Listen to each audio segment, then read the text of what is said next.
प्यारे बच्चों, आप सभी का हमारे चैनल पे बहुत बहुत स्वागत है। जितने भी विद्यार्थी 2025 बोर्ड परीक्षा में हिंदी का पेपर देने वाले हैं, उनके लिए हिंदी का एक मोस्ट इंपोर्टेंट वीडियो लेकर के आ चुका हूं। और बच्चों, इस वीडियो के माध्यम से मैं आप सभी को हिंदी के पूरे किताब से 30 महत्वपूर्ण बहुविकल्पी प्रश्नों को सॉल्व करवाने वाला हूं, जो कि अब की बार बोर्ड परीक्षा के पेपर में 100% पूछा जाएगा।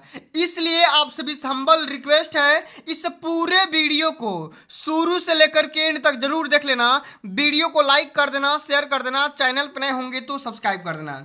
आइए बच्चों, बिना टाइम को वेस्ट किए इस सेशन की शुरुआत करते हैं। और सबसे पहले हमारा पहला क्वेश्चन पूछा गया है कि कृति कंकाल के लेखक का नाम बताइए। 4 ऑप्शन दिया गया है: जयशंकर प्रसाद, मुंशी प्रेमचंद, राम कुमार वर्मा या मैथिली शरण गुप्त। तो बच्चों, इस क्वेश्चन का जो राइट आंसर होगा वो हो जाएगा श्री जयशंकर प्रसाद, यानी कंकाल के रचनाकार कौन हो जाएंगे। ऑप्शन हमारा पहला ही बिल्कुल यहाँ पे राइट आंसर हो जाएगा। साथियों, जितना क्वेश्चन कराऊंगा सारे के सारे question very very most important है और अब की बार पेपर में पक्का पूछा जाएगा। आगे बढ़ जाते हैं। अगला जो हमारा क्वेश्चन पूछा गया है कि रसमीमांसा के लेखक का नाम बताइए। आचार्य रामचंद्र शुक्ल, भगवत शरण उपाध्याय, गुलाब राय या जयप्रकाश भारती। तो रसमीमांसा के रचनाकार या लेखक का नाम हो जाएगा आचार्य रामचंद्र शुक्ल, यानी कि हमारा पहला ऑप्शन इसका भी राइट आंसर होगा। ठीक है, चलो आगे देख लेते हैं कि शुक्ल युग की कलावधि कब से कब तक मानी जाती है। टाइम पीरियड पूछा गया है, वो भी शुक्ल युग का।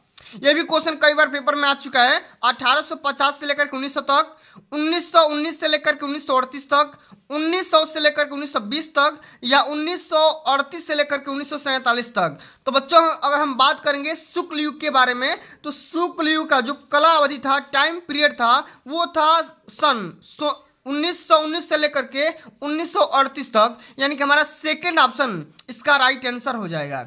आगे देख लेते हैं कि पंच परमेश्वर कहानी के लेखक कौन है। रामचंद्र शुक्ल, यशपाल या प्रेमचंद या राजेंद्र प्रसाद। तो बच्चों, बात करेंगे पंच परमेश्वर कहानी के बारे में, तो इसके रचनाकार हो जाएंगे प्रेमचंद। क्या हो जाएगा? प्रेमचंद हो जाएगा। आगे देख लेते हैं कि उपन्यास भूले बिसरे चित्र, भूले बिसरे चित्र के लेखक कौन है। प्रेमचंद, भगवत शरण वर्मा या यशपाल या वृंदावन लाल। तो बच्चों, भूले बिसरे चित्र के राइटर हो जाएंगे श्री भगवत शरण वर्मा, यानी कि सेकंड ऑप्शन इसका राइट आंसर हो जाएगा। इसी क्रम में अगर हम आगे बढ़ना चाहेंगे तो अगला हमारा question very very most important question है कि कलम का सिपाही के लेखक कौन है। अमृत राय, मुंशी इंसा अल्लाह खां या गुलाब राय या वैद्यनाथ मिश्र। तो कलम के सिपाही के रचनाकार हो जाएंगे अमृत राय। क्या हो जाएगा? अमृत राय हो जाएगा, पहला ऑप्शन सत्य होगा। आगे देखेंगे कि लहरों का राजहंस के लेखक का नाम बताइए। मोहन राकेश, गुलाब राय, प्रेमघन या रामधारी सिंह दिनकर। तो बच्चों, लहरों के राजहंस के राइटर का नाम हो जाएगा श्री मोहन राकेश। क्या हो जाएगा? मोहन राकेश हो जाएगा। जितना क्वेश्चन बता रहा हूं सारे के सारे क्वेश्चन को अभी कभी तुरंत तैयार कर लो, क्योंकि अब की बार पेपर में यही पूछा जाएगा भाई। भगवत शरण उपाध्याय के द्वारा रचित निबंध कौन सा है। ठूठा आम, दृष्टिकोण या ठेले पर हिमालय या नदी के द्वीप। तो ठूठे आम, यानी कि ठूठा आम है, ये जो रचना है भैया भगवत शरण उपाध्याय के द्वारा लिखा गया है। आगे देख लेंगे स्मृति की रेखाएं साहित्य की विधा है। बताना है जीवनी है, रेखाचित्र है, आत्मकथा या संस्मरण है। तो बच्चों, ये क्या है? ये आप सभी का हो जाएगा संस्मरण। क्या हो जाएगा? संस्मरण हो जाएगा। डी ऑप्शन आपका राइट आंसर होगा। आगे देख लेते हैं कि निम्नलिखित में से यात्रा साहित्यकार कौन है। जयशंकर प्रसाद, प्रेमचंद, राहुल संकृत्यायन या हजारी प्रसाद द्विवेदी। तो यात्रा साहित्यकार का भाई किसमें मिलता है भाई? तो ये राहुल संकृत्यायन हो जाएगा। ठीक है ना, ये यात्रा पे ज्यादा अपनी लेखन चलाते हैं। ठीक है, चलो। ललित ललाम के रचयिता कौन है? कई बार हमने बता रखा है, पद्माकर, भूषण बिहारी या मतिराम। तो ललित ललाम जो रचनाकार है भैया, ये जो ऐसी रचना है जो कि मतिराम की है। ठीक है, किसकी है? मतिराम की है। ठीक है, चलो आगे देख लेते हैं। अगला जो हमारा क्वेश्चन क्या पूछा गया है कि केशवदास किस काव्यधारा के कवि हैं। रीतिबद्ध, रीतिसिद्ध या रीतिमुक्ति या प्रयोगवादी। तो केशवदास भैया हो जाएंगे रीतिबद्ध काव्यधारा के कवि हो जाएंगे, पहला ऑप्शन सत्य होगा। आगे देखते हैं कि निम्न में से प्रयोगवाद के 2 विशेषताएं कौन कौन सी है, बताना है। घोर वैयक्तिकता, यथार्थवादी दृष्टिकोण या क और वो ख दोनों या नारी के प्रति परिवर्तन। तो क और ख दोनों हो जाएगा, यहाँ पे डी सी ऑप्शन सत्य हो जाएगा। आगे देखते हैं कि साकेत महाकाव्य की रचना किसके द्वारा किया गया है। तो मैथिली शरण गुप्त, जयशंकर प्रसाद, हरिऔध या नागार्जुन। तो बच्चों साकेत महाकाव्य के रचनाकार हो जाएंगे मैथिली शरण गुप्त, यानी कि पहला ऑप्शन आपका यहाँ पे राइट आंसर होगा। आगे देख लेते हैं कि राम कुमार वर्मा के द्वारा रचित प्रबंध कौन सा काव्य है। आंसू, यामा, चौखे चौबदे या उत्तरायण। तो बच्चों इसका राइट आंसर हो जाएगा उत्तरायण, यानी कि डी ऑप्शन आप सभी का राइट आंसर होगा। रीतिकाल की कौन सी रचना है। रामचरितमानस, रामचंद्रिका, प्रिय प्रवास या प्रेम माधुरी। तो रीतिकाल की रचना हो जाएगा यहाँ पर प्रेम चंद्रिका। क्या हो जाएगा, प्रेम चंद्रिका हो जाएगा। यहाँ पे ख ऑप्शन सत्य होगा। आंगन के पार द्वार के रचनाकार कौन है, बताओ भाई। जयशंकर प्रसाद, प्रेम वाटिका, सच्चिदानंद अज्ञेय या रामनरेश त्रिपाठी। तो आंगन के पार द्वार ये जो रचना है इसका रचयिता कौन हो जाएंगे, सच्चिदानंद अज्ञेय जी हो जाएंगे, यानी कि सी ऑप्शन आप सभी का बिल्कुल यहाँ पे राइट आंसर हो जाएगा। ठीक है ना।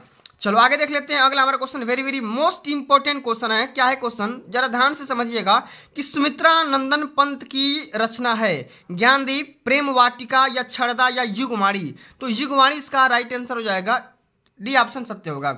तीसरा सप्तक कब प्रकाशित हुआ था बताना है। 1951 में, 1943 में, 1959 में या 1979 में। तो तीसरा सप्तक भैया हुआ था आपका 1959 में प्रकाशित हुआ था, यानी कि सी ऑप्शन सत्य होगा।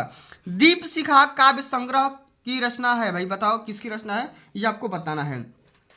महादेवी वर्मा की, सुभद्रा कुमारी चौहान की या जयशंकर प्रसाद की या सूर्यकांत त्रिपाठी निराला की।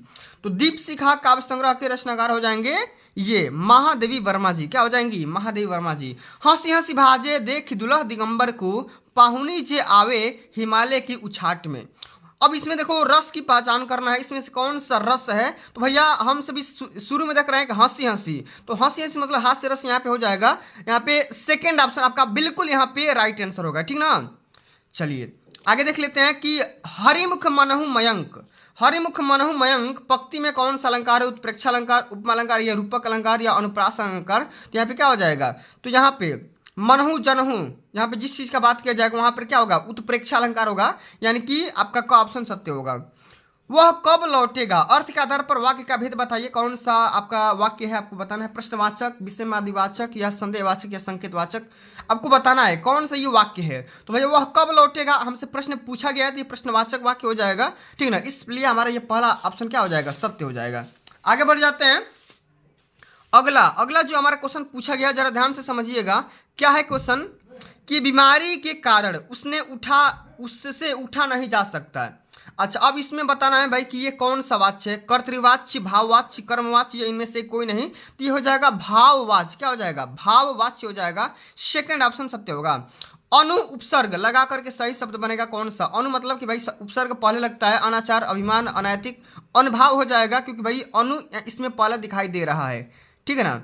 चलो गंगा यमुना का समास विग्रह बताना है। गंगा यौर और यमुना, गंगा प्लस यमुना, गंगा यमुना या यमुना प्लस गंगा। तो जब समास विग्रह करेंगे तो यहाँ पे दो शब्द दिखाई दे रहा है और यहाँ पे कनेक्टिंग वर्ड यहाँ पे आ जाएगा, और या तथा या वह। ठीक ना। तो यहाँ पे पहला ये ऑप्शन क्या हो जाएगा, सत्य हो जाएगा। आगे देख लेते हैं कि तालाब शब्द का तत्सम रूप क्या होगा, शुद्ध रूप क्या होगा। तड़ाक, समुद्र, झील या गड्ढा क्या होगा। यहाँ पे तड़ाक हो जाएगा। यहाँ पे सी ऑप्शन आप सभी का बिल्कुल यहाँ पे राइट आंसर हो जाएगा। नेह तद्भव शब्द का तत्सम रूप क्या रहने वाला है, आपको बताना है। नवीन, नक्षत्र, निष्ठुर या स्नेह। नेह मतलब कि प्रेम, प्यार, दुलार, क्या हो जाएगा इसका भी स्नेह हो जाएगा। बादल शब्द के पर्यायवाची बताना है। पिलांक, शस्य, अम्बुद, पयोद या तड़िक, चपला या वृष्टि, बौछार। तो बादल का पर्यायवाची क्या होगा, अम्बुद पयोद हो जाएगा। यहाँ पे सेकेंड ऑप्शन बिल्कुल यहाँ पे राइट आंसर होगा। आगे देखते हैं कि आग शब्द का पर्यायवाची कौन सा नहीं है, आपको बताना है। अनिल या अनल, दहन, अनिल या पावक। तो भैया अनल, आग, पावक ये सब क्या है, ज्वाला, ये सब आग के पर्यायवाची हैं, लेकिन इसमें पूछा गया कौन सा नहीं है, तो अनिल हो जाएगा। क्या होगा, अनिल हो जाएगा। यहाँ पर सी ऑप्शन आपका बिल्कुल यहाँ पे राइट आंसर हो जाएगा। तो प्यारे साथियों आज के लिए बस इतना ही। अगर ये वीडियो आप सभी को अच्छी लगी होगी, हेल्पफुल लगी होगी, तो वीडियो को लाइक कर देना, शेयर कर देना। चैनल पर नए होंगे तो सब्सक्राइब कर देना। इसका पीडीएफ प्राप्त करना चाहते हैं तो आप हमारे टेलीग्राम और व्हाट्सएप चैनल से जुड़ सकते हैं, उसका लिंक डिस्क्रिप्शन में दिया जा चुका है, या 8318105051 पे आप मेरे को मैसेज भी कर सकते हो। ठीक है, जल्दी मिलते हैं अगली वीडियो में, तब तक के लिए जय हिंद, जय भारत, वंदे मातरम।